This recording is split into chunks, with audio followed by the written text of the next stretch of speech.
10 के दम में आपके साथ मैं हूं अंशिका पाठक। बुलेटिन की शुरुआत करेंगे बड़ी खबर के साथ।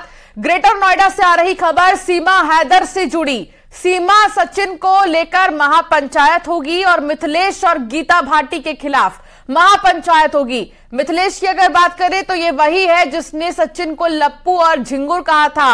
मिथिलेश ने सचिन को झिंगुर वाले बयान के खिलाफ महापंचायत है और ऐसे में पाकिस्तानी महिला सीमा हैदर के भारत आने के बाद चर्चा में आए सचिन मीणा को लप्पू और झिंगुर सा लड़का बोलने वाली महिला मिथिलेश और उनको सपोर्ट करने वाली उनकी भाभी गीता भाटी के खिलाफ आज महापंचायत होगी। यह भी बता दें कि मिथिलेश भाटी भी ग्रेटर नोएडा के रबुपुरा की रहने वाली है और इस महापंचायत में आसपास के कई गांवों के हर समाज के लोग शामिल होंगे। अब आइए आपको बताते हैं मिथिलेश भाटी ने सचिन के बारे में क्या कहा था।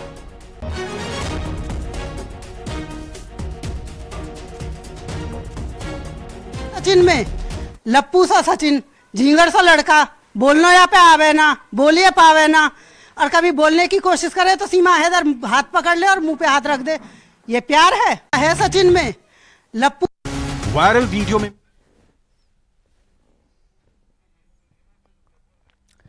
तो अब इस पूरे मामले को लेकर अब इस बयान पर संग्राम छिड़ा है, लेकिन महापंचायत आज होगी, इस पर सबकी निगाहें टिकी हैं। हिमांशु शुक्ला संवाददाता साथ जुड़ गए हैं। हिमांशु, आज महापंचायत बुलाई गई है, आसपास के सारे गांव के लोग इसमें मौजूद रहेंगे। हालांकि इस महापंचायत के मायने क्या निकाले जाएं? देखिए, आपको बता दें सचिन पर टिप्पणी की थी जिसका वीडियो भी बहुत वायरल हुआ था। सचिन पर टिप्पणी करने वाली महिलाएं रबुपुरा की है, गीता भाटी और मिथिलेश भाटी, जिसके बाद एपी सिंह ने भी उन पर मानहानि केस की बात की थी। लेकिन अब एक नया टर्न आया है जिसमें सचिन के समर्थन में एक महापंचायत का आयोजन किया गया है। इस महापंचायत का आयोजन जो है वो आछेपुर गाँव में किया है। करीब 12 बजे से महापंचायत शुरू होगी और बताया जा रहा है कि आसपास के गांव के लोगों को बुलाया गया है। इसमें मीणा समाज की भागीदारी भी बताई जा रही है। लगातार जिस तरीके से सचिन मीणा समाज चाहते हैं और इसको मीणा समाज की साख माना गया है और उस पर बट्टा माना गया है, लिहाजा एपी सिंह के भी मौके पर पहुंचने की बात सामने आ रही है और सचिन के समर्थन में ये होगा। और बताया जा रहा है कि इसमें कई गाँव के लोग शामिल होंगे और खासतौर पर मीणा समाज के लोग शामिल होंगे और कोई ना कोई निर्णय जरूर लिया जाएगा। इसमें यह भी कहा जा रहा है कि सब समाज का समर्थन है और कोई निर्णय लिया जाएगा जिसमें मिथिलेश भाटी और गीता भाटी के खिलाफ आगे क्या कार्रवाई की जाए, इस पर भी रणनीति बनाई जाएगी। जी ठीक, बहुत शुक्रिया हिमांशु जानकारी साझा करने के लिए। और डिप्टी सीएम केशव प्रसाद मौर्य दिल्ली के दौरे पर हैं, बीएल संतोष से मुलाकात कर रहे हैं। डिप्टी सीएम केशव प्रसाद मौर्य 2024 के मद्देनजर भी बेहद खास मुलाकात हम इसे कह सकते हैं और इस मुलाकात में कई चीजों पर चर्चा हो सकती है। बीएल संतोष से मुलाकात कर रहे हैं डिप्टी सीएम केशव प्रसाद मौर्य। पवन गौड़ हमारे संवाददाता हमारे साथ जुड़ गए हैं। पवन, क्या जानकारी मिल रही है इस मुलाकात को लेकर?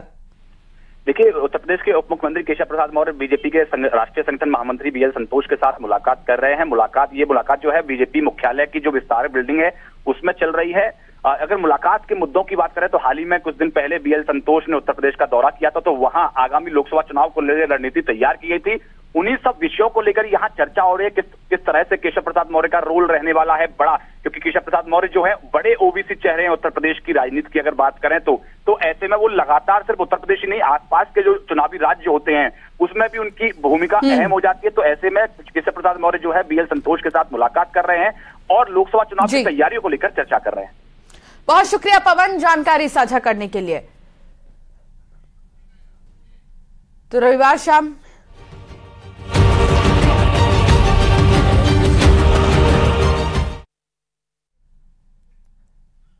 चौबीस का चिंतन, विजय पर मंथन। मिशन 2024 के लिए बीजेपी ने कमर कस ली है। कभी गांधी परिवार का गढ़ रहे अमेठी को फतह करने के बाद अब तैयारी है सोनिया गांधी के रायबरेली किला को ध्वस्त करने की। इसके साथ ही एसपी का गढ़ कहे जाने वाली सीट मैनपुरी में डिंपल यादव को हराने की रणनीति बनाई जा रही है। इसके लिए बीजेपी ने बड़ी रणनीति बनाई है। सूत्रों की माने तो अमित शाह और जेपी नड्डा सरीखे बीजेपी के बड़े नेता इन इलाकों का दौरा करेंगे। ये भी बता दें कि बीजेपी आज समीक्षा बैठक कर रही है, जिसमें लोकसभा चुनाव में यूपी में हारी हुई 14 सीटों को लेकर भी मंथन होगा। आज इसको लेकर महासचिव बैठक करेंगे और 1 सितंबर को होने वाली बैठक में आखिरी मुहर लगेगी। तो रायबरेली और मैनपुरी सीट ये दोनों ही बीजेपी की नजर में हैं और रायबरेली की अगर हम बात करें तो कोशिश है कि रायबरेली में पिछले चुनाव में ये सीट हार गई थी भारतीय जनता पार्टी, क्योंकि यहां से सोनिया गांधी जीती थी और अब इस पर भी नजर भारतीय जनता पार्टी की है, किला ध्वस्त करने की है। और इसके अलावा एसपी का गढ़ कहे जाने वाले मैनपुरी में भी डिंपल यादव को हराने की रणनीति बनाई जा रही है।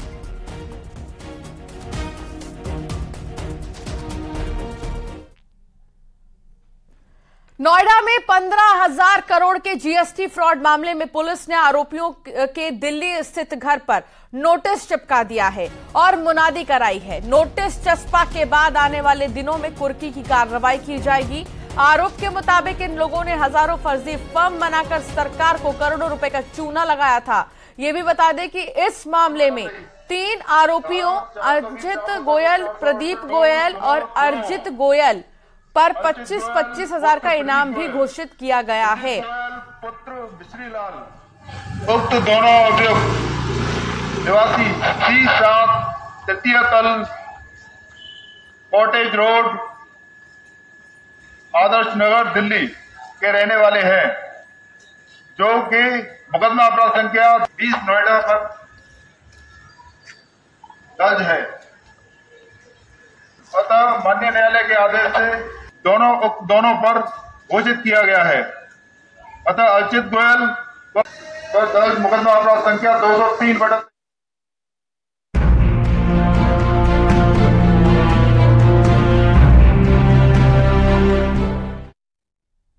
और सीएम योगी आज झांसी के दौरे पर रहेंगे। राष्ट्रीय खेल दिवस के मौके पर मेजर ध्यानचंद के गृह जिले में कई योजनाओं का लोकार्पण और शिलान्यास करेंगे। सीएम योगी ऐतिहासिक रानी लक्ष्मीबाई पार्क में बने मेजर ध्यानचंद म्यूजियम का उद्घाटन करेंगे। आज का दौरा बेहद खास है मुख्यमंत्री योगी आदित्यनाथ का। इसके अलावा आपको बता दें कि पार्क में ही लगाई गई 25 फीट की प्रतिमा का अनावरण भी करेंगे। सीएम योगी दोपहर 2 बजे झांसी पहुंचेंगे और मेजर ध्यानचंद स्टेडियम में करोड़ों रुपए की परियोजनाओं का शिलान्यास और लोकार्पण करेंगे। ओलंपिक खिलाड़ियों को सम्मानित भी करेंगे मुख्यमंत्री योगी आदित्यनाथ। तो आज बेहद खास दिन है। आज मेजर ध्यानचंद, लोग हॉकी में चुंबक लगाकर खेलते थे, ऐसा कहते थे लोग कि हॉकी में चुंबक लगाकर खेलते थे मेजर ध्यानचंद, क्योंकि कभी भी उनका गोल नहीं चूकता था। और ऐसे में आज बेहद खास दिन के मौके पर मुख्यमंत्री योगी आदित्यनाथ झांसी जाएंगे।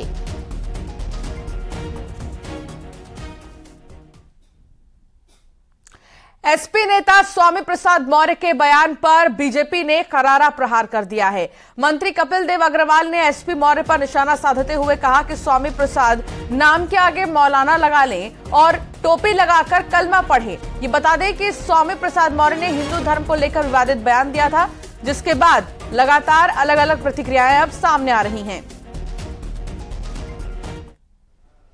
ठीक है, स्वामी प्रसाद मौर्य जिस प्रकार से बयानबाजी लगातार कर रहे हैं, उन्होंने रामचरितमानस के ऊपर टिप्पणी की, उन्होंने बद्रीनाथ केदारनाथ के ऊपर टिप्पणी की, उन्होंने रामायण की चौपाइयों पर टिप्पणियां की, उन्होंने साधु संतों पर टिप्पणियां की, ये आपने सुना होगा।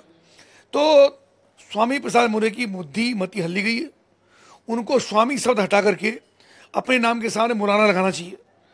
उनको हिंदू संस्कृति से, सनातन संस्कृति से अगर इतना ही दुराभाव है, इतनी ही नफरत है, तो अपने नाम के सामने मौलाना लगाए, किसी मस्जिद के अंदर जाए, मस्जिद में जाके वहाँ टोपी पहने और वहाँ पे कलमा पढ़े, तब उनको पता लगेगा हिंदू संस्कृति में मुस्लिम संस्कृति में क्या फ़र्क है।